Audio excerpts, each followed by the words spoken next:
কে সমালোচনা করছে সিবিআই সমালোচনা করছে কাকিমা আর কাকু। ভাই যদি কেউ করে থাকে, আপনি যদি জানেন যে এই লোকটা করেছে নিজের টিআরপি বাড়ানোর জন্য নয়, যান যে প্রমাণ দিন। আমি কাকলি গোষ্ঠীতে আর শর্মিলা সরকারকে চ্যালেঞ্জ করছি, যদি হিম্মত থাকে যা যা হয়েছে যান সিবিআই এর কাছে, বলুন, আপনি এভিডেন্স দিন, বক্তৃতাতে হবে না, সেন্টিমেন্ট কুড়ানোর জন্য কথা বলবেন না। আরজি করে ঠিক কি হয়েছিল পারলে সিবিআই কে সত্যিটা বলুন কাকুলি ঘোষ দস্তিদার, চ্যালেঞ্জ করেছেন সাংসদ কল্যাণ বন্দ্যোপাধ্যায়। তৃণমূলে বিদ্রোহীদের বিরুদ্ধে আক্রমণ করেছেন কল্যাণ বন্দ্যোপাধ্যায়, বলেছেন 15 বছর ধরে মুখ্যমন্ত্রীর সঙ্গে থাকার অভ্যেস হয়ে গিয়েছে, তাই এখনো মুখ্যমন্ত্রীর পাশেই ঘুরছে, পাওয়ার ছাড়া এরা থাকতে পারবে না। কল্যাণ বন্দ্যোপাধ্যায় বলেছেন এদের আসল নেতা নরেন্দ্র মোদী, তারা আদতে মনে প্রাণে বিজেপিতেই সামিল হয়েছেন। তিনি আরো বলেছেন যদি এতই সাহস থাকে তবে নিজের নির্বাচনী কেন্দ্রে গিয়ে দেখান, সেখানে গিয়ে বুথ স্তরের সাধারণ দলীয় কর্মীদের মুখোমুখি দাঁড়িয়ে কথা বলার মতো ক্ষমতা নেই। তিনি আরো বলেছেন 2011 সালের পর দলে এসেছে, কোনো লড়াই করেনি, তারকারা ভিনদেশী, তারা কেষ্ট না থাকলে শতাব্দী রায় কোনোদিনও জিততে পারতো না, এরা তৃণমূল কর্মীদের সঙ্গে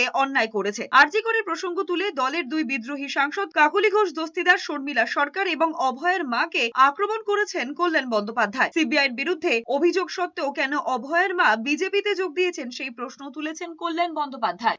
এরা সবাই 15 বছর ধরে মুখ্যমন্ত্রীর সঙ্গে থাকা অভ্যাস হয়ে গেছে বলে আজও মুখ্যমন্ত্রীর সঙ্গে থাকতে চাইছে। পাওয়ার ছাড়া এরা থাকতে পারবে না।